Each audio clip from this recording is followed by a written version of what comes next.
มาตีกันแต่ละคนก็มีกินแต่ก็มีตีอันนี้มันจัดว่าที่มาขึ้นนะส่วนบทที่เก่านี่ไม่เสียว่าใจภาคยกภาพยก ผมมีอยู่เดี๋ยวเอาคนเต้นบทที่เก่าหยิบถ่ายแล้วก็เป็นซ้อมมาเต้นไปส่วนมาโคตรศาสตร์ที่เป็นบทที่เก่านี่เขาเรียนเรื่องการระบบประสาทคนเรามีศูนย์กลางประสาทอยู่ที่สมองตัวสมองนี่เป็นมาศูนย์กลางประสาทเป็นผู้คุมทุกอย่างการชื่อการจำการพูดคิดเรื่องอยู่ที่สมองมันจะมีไงประสาทโตมาทุกส่วนของร่างกายสมองสร้างว่ากับปานเขาเอาขึ้นเองสมอง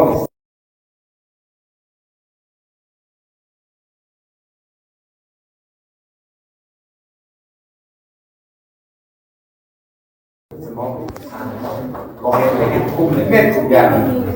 คนเราจะรีจะสัวพฤติกรรมแสดงออกต่างๆขึ้นกับสมองหมดสิ่งสำคัญเสียแล้วโบกเด้งไหลทุกอย่างเสียเลยเนี่ย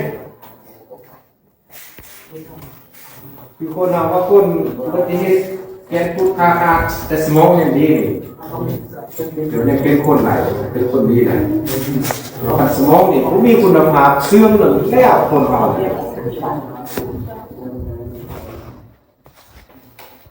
สมองไปเสื่อมไป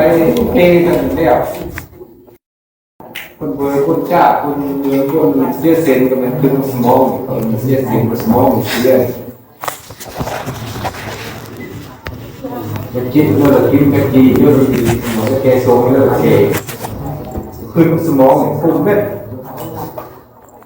สำคัญเป็นที่นี่ระบบกระดูกห่อเอาไว้ให้แกนสุด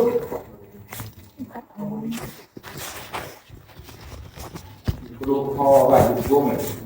จบยาทบยาโบราณทุกปีทำตัวเองในล่าบางทีรถไฟตามเอาเสาไฟตามเอาคลองแขนแบบนั้นเป็นเลยสมองเป็นรักษาอะไรหมดชุดสำคัญบางคนสำคัญบางคนไหมสมองเสียสแล้วขึ้นมีความหมายมีเรื่องมีความหมายผู้นำเสนอผู้เป็นเพื่อนเป็นคนไหนสำคัญเขาเป็นคนยังรู้ยังน้อยสมองยังกำลังขยายตัวสมองเปลี่ยนทางอะไรเนี่ยยามาสลาคือทางใครสอนตายแล้วจะเอาสมองมาเปลี่ยนเอาคืออะไรเมื่อไหร่ส่วนอื่นเป็นมาหมดเจอบอกมาใครล้างบอกแก้ข้าวบอกเทสเทียมเนี่ยเปลี่ยนอะไรเนี่ย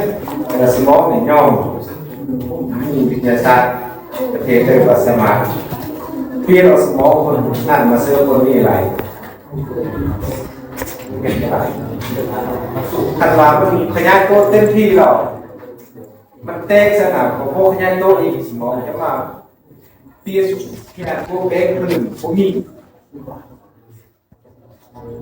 สามเจ้าเที่ยวเลยขันว่าเต้จะเป็นหนึ่งแล้วเลยยูโกบ้านเจอบอกว่าคุณเองหรอที่ของไม้กันเสียสมองขนาดหนักซ่าที่กันไปกันมาเราขี่รถจับเซิร์ฟกันกระทบเซิร์ฟกระทบคอยไปคอยมาปฏิบัติตามกฎย่าหรือพวกของเขาพวกของแข็งมันเตะ